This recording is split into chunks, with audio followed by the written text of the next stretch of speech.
हाँ, तो मतलब जिस तरह आज हमारी नेशनल कमेटी की मीटिंग हुई और उसमें 30 राज्यों के हमारे रिप्रेजेंटेटिव थे, प्रेसिडेंट थे और नेशनल कमेटी के पदाधिकारी भी थे। उसमें हमने निर्णय लिया है कि 10 सालों में नरेंद्र मोदी जी ने बहुत अच्छा काम किया है, देश विकास की दिशा से आगे बढ़ाने का काम किया है।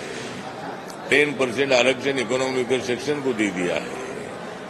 प्रधानमंत्री जी ने मतलब 370 आर्टिकल हटाने का निर्णय जम्मू कश्मीर से लिया है और आज जम्मू कश्मीर में तिरंगा झंडा लहरा रहा है।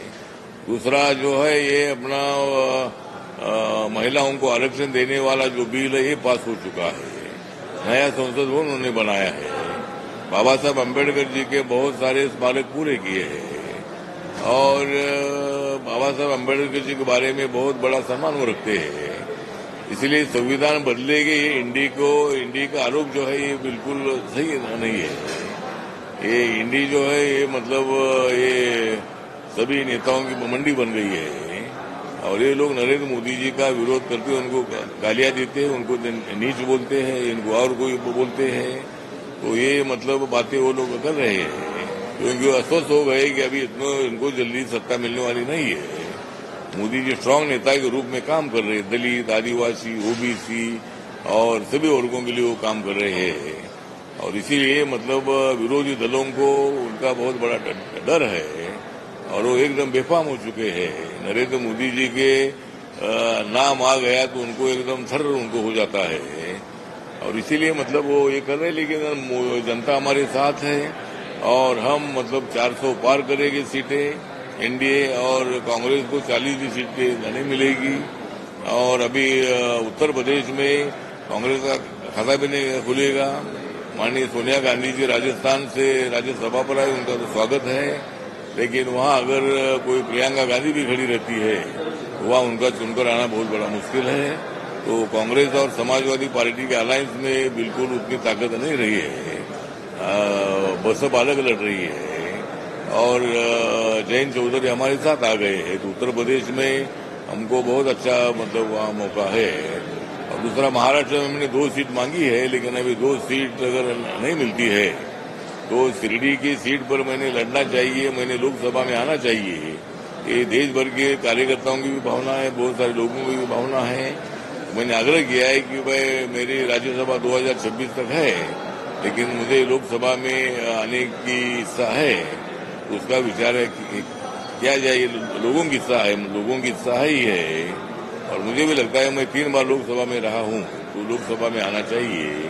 तो उसका विचार मतलब हमारे बीजेपी के वरिष्ठ नेता करेंगे। महाराष्ट्र के नेताओं से मैंने बात किया है और 1 सीट तो अपने को मिल सकती है।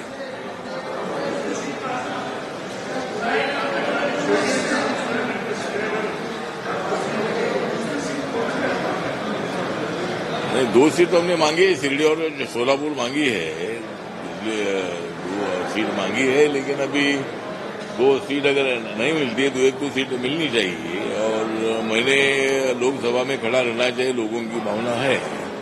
इसके लिए हमारी कोशिश जारी है और जिस तरह देश का बहुत बड़ा विकास हो रहा है, G20 यहाँ आ गई है, हम 10 नंबर से 5 नंबर पर इकोनॉमी में आ गए हैं और अगले 5 साल में हम 3 नंबर पर आएंगे और बाद में मौका मिलेगा तो 2 नंबर पर आएंगे और बाद में मौका मिलेगा तो 1 नंबर पर आएंगे।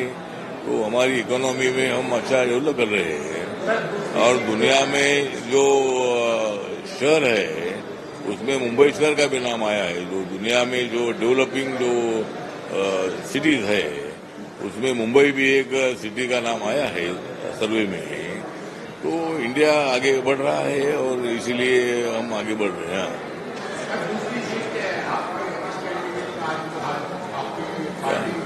क्या क्या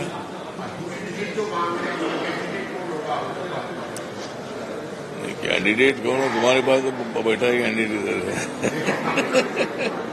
अरे मैं वहां शिरडी से मैं हरा था, तो मैं लोकसभा में आना चाहिए, सबकी इच्छा है, तो इसीलिए मैंने शिरडी में अभी मैं चुनकर आ सकता हूँ और वहाँ का वातावरण बहुत अच्छा भी है। अगर मैं मंत्री बाद में मुझे मोदी जी प्रधानमंत्री बनेंगे तो मुझे मौका मिलने वाला ही है उस एरिया का डेवलपमेंट करने के लिए मेरे मंत्रिपद का भी अच्छा उपयोग हो सकता है।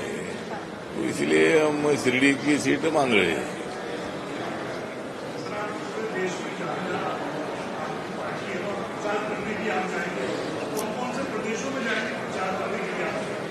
मैं तो सभी स्टेटों में जाऊंगा। बीजेपी मुझे जहाँ जहाँ बुलाएगी उधर भी मैं जाऊंगा। मैं खुद मेरा प्रोग्राम बनाऊंगा। मैं उत्तर प्रदेश में जाऊंगा, मैं पंजाब में जाऊंगा, मैं साउथ इंडिया में जाऊंगा, नॉर्थ इंडिया में जाऊंगा। तो कई जगह पर मैं बीजेपी के प्रचार में जाऊंगा। और बाकी फिर अभी देखते, बाकी आज की मीटिंग में कुछ लोगों ने अपने कुछ कैंडिडेट खड़ा करने के बारे में बताया है, उसकी हम लिस्ट बना रहे हैं। तो एक ज्यादा से ज्यादा 10-12 सीटें हम पूरे देश भर में 10-15 सीटें लड़ेंगे, ज्यादा सीटें नहीं लड़ेंगे। और पार्टी हमारी रजिस्टर पार्टी है, इसीलिए कुछ सीटों में लड़ना जरूरी है। इसीलिए कुछ सीटों पर हम लड़ेंगे जहाँ बीजेपी को प्रॉब्लम नहीं होगा, ऐसी जगह पर हम लड़ेंगे। तो इसी तरह हमारी कोशिश है। और आज की मीटिंग में पार्टी पूरे देश भर में, अभी हमारी पार्टी अंडमान निकोबार में भी है, लक्षद्वीप में मैं जाकर आया हूँ। और लक्षद्वीप में भी हमारी पार्टी बहुत जल्दी वहां स्थापित हो रही है। तो पूरे देश भर में हर स्टेट में हमारी पार्टी, केंद्र शासित प्रदेशों में दीव दमन में है, दादरा नगर हवेली में है, दीव दमन अपना ये चंडीगढ़ में है, जहाँ जहाँ यूटी है पूरे राज्यों में तो ही है। इन सभी यूटी शहर है वहां में हमारी स्टेट कमेटी उधर है। तो सभी जाति के लोग हमारी पार्टी में आ रहे हैं।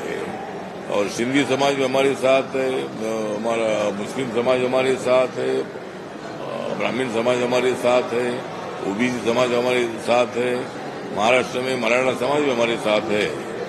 मराठा समाज के आरक्षण के बारे में रिपब्लिकन पार्टी ने सबसे पहले भूमिका ले ली थी और मराठा समाज को आरक्षण मिलना ही चाहिए, हमारी पार्टी की भूमिका है। तो जो अभी हाईकोर्ट में रीट पिटीशन डाला है, तो उसमें राज्य सरकार सही वहाँ ये करे कि मराठा आरक्षण का मतलब सभी मराठों को आरक्षण देने का मतलब नहीं है। जिनका उत्पादन 8 लाख के अंदर है उनको आरक्षण मिलने वाला है।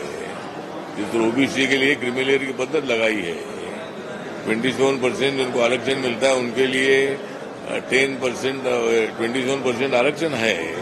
लेकिन जिनका ईयरली इनकम 8 लाख के अंदर है उनको ही उसका फायदा होता है शिक्षा में और नौकरी में। उसी धरती पर मराठा समाज को आरक्षण देना चाहिए। और मैंने महाराष्ट्र सरकार को तो सुझाव भी दे दिया है कि जैसे तमिलनाडु में वो 50% आरक्षण ओबीसी को है, उसमें 2 कैटेगरी, एक 30% की, एक 20% की है। उसी तरह महाराष्ट्र में भी मतलब मराठा समाज के लिए अलग कैटेगरी बनाकर ओबीसी की उनको आरक्षण देने का निर्णय तो महाराष्ट्र सरकार ने लिया है। लेकिन ओबीसी में उनका एक ओबीसी कैटेगरी बनाकर अगर वो ओबीसी में डालने के बारे में बोलते मराठा समाज को, तो हमारा मंत्रालय जरूर उसका विचार करेगा, क्या उसका एग्जामिन करके। लेकिन मराठा समाज के आरक्षण का मतलब है गरीब मराठों को आरक्षण देने की मांग है, सभी मराठों को देने की मांग नहीं है।